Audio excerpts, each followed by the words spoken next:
special adviser to Osun State Governor of Security that has ensured that calm is maintained in the public space in Osogbo. We, however, have a few questions for the Osun Police Command.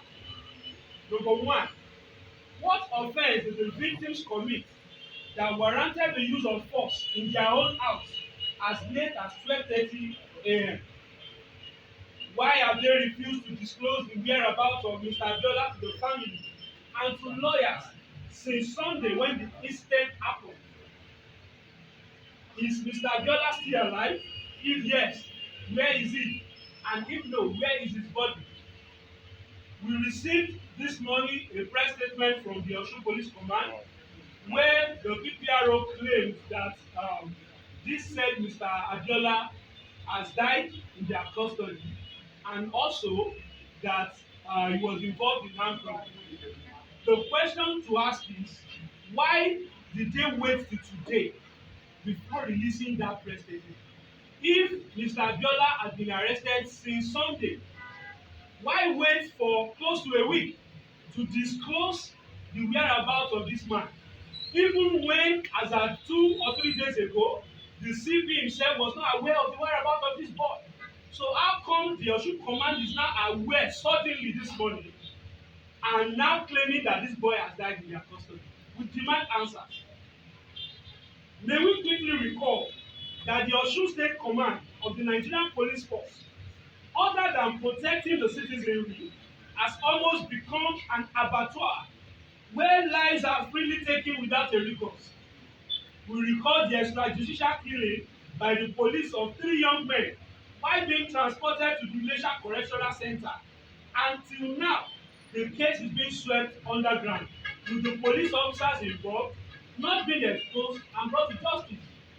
It is a pity that we wrote several petitions on this matter, lying on the table of Mr. Governor, where we asked that they allow us take over and investigate and carry out some investigations on the body of those 3 guys.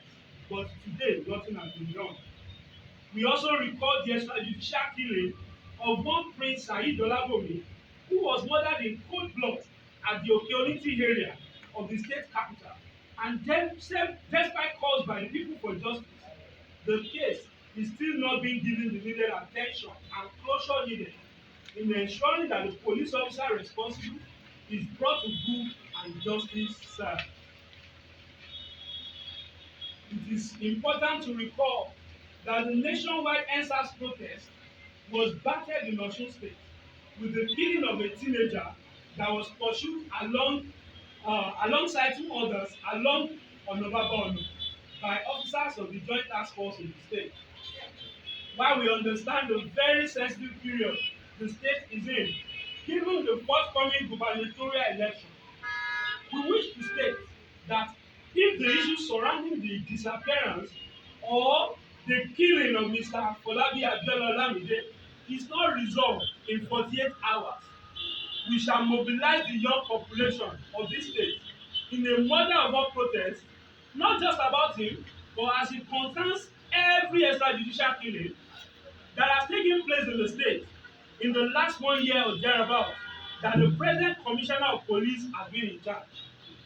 We are tempted to believe the commissioner of police in the state is an accomplice in all the crimes perpetrated by his officers and men, given his unpleasant quietness about the killings and the extortions of innocent citizens by members of the police force under his command. We condemn in very strong terms the use of excessive force that is now becoming the operational code of the men of Osun Police Command of the Nigerian Police Force, which has resulted in death of some citizens of the state. We also condemn the brazen disregard for the rule of law and the provisions of the Police Act in illegally detaining suspects and denying them their right to a lawyer as constitutionally provided.